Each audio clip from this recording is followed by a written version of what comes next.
الف سے اللہ، بے سے بسم اللہ۔ پیارے بچوں، مجھے اللہ تعالیٰ کے رحم و کرم سے امید ہے کہ آپ سب لوگ خیریت سے ہوں گے اور محفوظ بھی ہوں گے۔ اللہ تعالیٰ آپ کو ہر بلا ہر آفت سے محفوظ رکھے۔ تو پیارے بچوں، میں لائی ہوں آپ کی آج کی کہانی۔ اس کہانی کا نام ہے کسان اور اس کے بیل۔ الیاس ایک محنتی کسان تھا۔ اس کے پاس 2 بیل بھی تھے، ایک کالا اور ایک سفید۔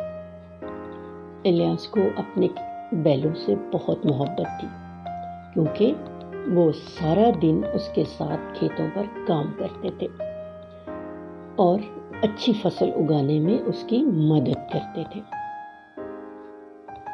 وہ صبح سویرے اٹھتا، بلکہ منہ اندھیرے اٹھتا، یعنی ابھی روشنی نہیں نکلی ہوتی تھی کہ وہ اٹھتا، نماز پڑھتا، اللہ کا شکر ادا کرتا کہ اس نے صحت کے ساتھ، تندرستی کے ساتھ اسے زندگی میں ایک اور دن دیکھنا نصیب کیا ہے۔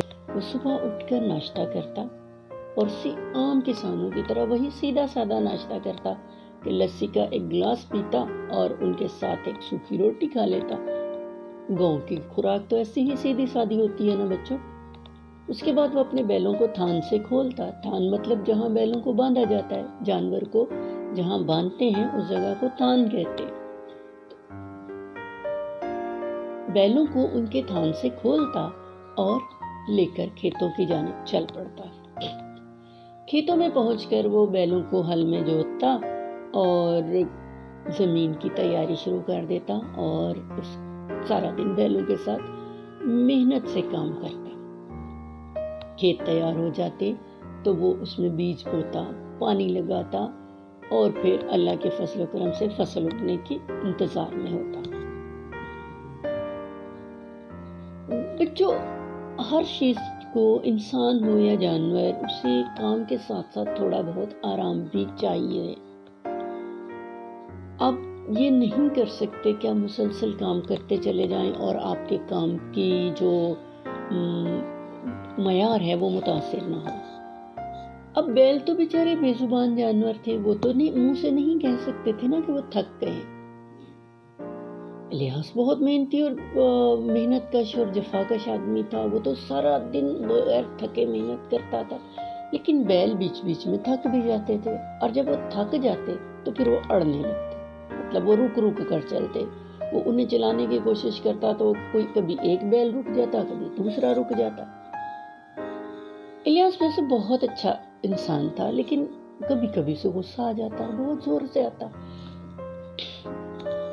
اب جب وہ کھیت کی تیاری میں ہوتا، فصل بونے کے لیے کھیت تیار کر رہا ہوتا، تو ایسے میں اگر بیل اس طرح اٹکنے لگتے تو اسے بڑا غصہ آتا اور وہ غصے میں بیلوں کے اوپر خوب ڈنڈے برساتا۔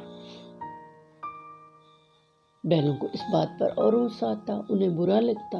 کبھی کبھی وہ اتنی بری طرح اڑ جاتے کہ الیاس کے مارنے کے باوجود بھی وہ بالکل نہ چلتے، اڑ کے کھڑے رہتے۔ اس بات پر الیاس بہت پریشان ہوتا کہ وہ کیا کرے، کس طرح بیلوں کو چلنے پر مجبور کرے۔ ایک دن کیا ہوا کہ ایسا ہی کچھ منظر درپیش تھا۔ وہ کھیتوں پر کام کر رہا تھا، ہل چلا رہا تھا بیلوں کو جوت کر، کہ بیل جب کام کرتے کرتے تھک گئے تو وہ اڑنے لگے اور رک کر کھڑے ہو گئے۔ الیاس نے ان کو پہلے تو چلانے کی کوشش کی، تھوڑا تھوڑا ان کو ٹہوکے دیے، مطلب ان کو ڈنڈے سے تھوڑا تھوڑا ہلانے کی کوشش کی، وہ نہیں کی۔ پھر اسے غصہ آ گیا، اس نے ان دونوں کو تاک تاک کر ڈنڈے مارے۔ وہاں قریب سے ہی ایک فقیر گزر رہا تھا، وہ رک کر الیاس کی دیکھنے لگا۔ جب اس نے بری طرح بیلوں کو مارا تو وہ فقیر اس کے پاس آیا اور اسے پوچھنے لگا، بھلے آدمی، یہ کیا کر رہے ہو؟ یہ بے زبان جانور ہیں، کیوں ان پر ظلم کر رہے ہو؟ الیاس نے بتایا، فقیر بابا، تمہیں نظر نہیں آ رہا کہ میں کام کر رہا ہوں، کھیتوں میں ہل چلا رہا ہوں، اور یہ نالائق بیل ہیں کہ اڑ کے کھڑے ہو گئے ہیں، چل کے نہیں دے رہے، کام کا وقت گزرا جا رہا ہے۔ انہیں پتہ نہیں کیا ہو گیا ہے، یہ چل کیوں نہیں رہے۔ فقیر کو اندازہ تھا کہ مسئلہ ہے کیا۔ اس نے پوچھا، مجھے یہ بتاؤ تم نے کام کب شروع کیا تھا؟ الیاس نے کہا، ابھی سورج نہیں نکلا تھا جب میں کام کرنے لگا تھا۔ فقیر نے پوچھا، یہ بیل بھی تبھی سے تمہارے ساتھ کام کر رہے ہیں؟ الیاس نے کہا، ہاں، انہی کے ساتھ تو میں ہل جوت رہا ہوں، ہل چلا رہا ہوں۔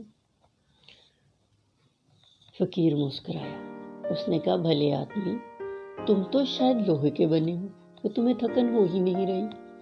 یہ غریب جاندار ہیں اور یہ اب تھک گئے ہیں، انہیں تھوڑا آرام چاہیے۔ ایسا کرو، انہیں کھول کے تھوڑی دیر کے لیے دانا پانی ڈالو اور تم بھی آرام سے بیٹھ کر ذرا سانس لے لو۔ تھکن سے تھوڑی سی راحت ملے گی تو پھر دوبارہ تازہ دم ہو کر کام کرنا شروع کر دینا۔ الیاس کہنے لگا، لیکن اس طرح تو وقت ضائع ہو جائے گا، میں تو جلدی جلدی یہ کام ختم کرنا چاہتا ہوں۔ فقیر نے کہا، بھلے آدمی، جلدی کا کام ہمیشہ شیطان کا ہوتا ہے۔ مطلب یہ کہ جب آپ جلدی کام کرنے کی کوشش کریں گے تو کوئی نہ کوئی اس میں غلط کام ہو جائے گا یا کوئی نہ کوئی رکاوٹ آ جائے گی۔ تم سکون سے بیٹھو، خود بھی تھوڑا آرام کرو، ان بے زبانوں کو بھی تھوڑا سا آرام کرنے دو، کچھ دانا پانی دو، ان کے پیٹ میں بھی کچھ جائے گا تو یہ سکون محسوس کریں گے اور پھر تمہاری بات بھی سنیں گے اور تمہارے ساتھ کام بھی کریں گے۔ اور ہاں بھلے آدمی، اگر یہ زبان سے نہیں بول سکتے تو اس کا یہ تھوڑی مطلب ہے کہ ان پر ڈنڈے برسائے جائیں۔ تم ان کو تھپک کر پیار سے بھی تو ان سے کام لے سکتے ہو۔ ایک دن ایسا کر کے دیکھو۔ الیاس کو تھوڑی سی شرمندگی ہوئی۔ اس نے واقعی کبھی نہیں سوچا تھا کہ یہ بے زبان جانور کتنی تکلیف اٹھاتے ہوں گے اس کے ڈنڈے مارنے سے۔ اس نے فقیر بابا کا شکریہ ادا کیا اور بیلوں کو کھول کر سائے میں کھڑا کیا، ان کے آگے گھاس ڈالی اور پانی رکھا اور خود بھی ٹھنڈا پانی پی کر سکون کی سانس لینے کے لیے بیٹھ گیا۔ کچھ دیر کے بعد جب اس نے اٹھ کر دوبارہ بیلوں کو ہل میں جوتا اور کام کرنے لگا تو خود اسے بھی اچھا لگ رہا تھا اور بیل بھی خوشی خوشی کام کر رہے تھے۔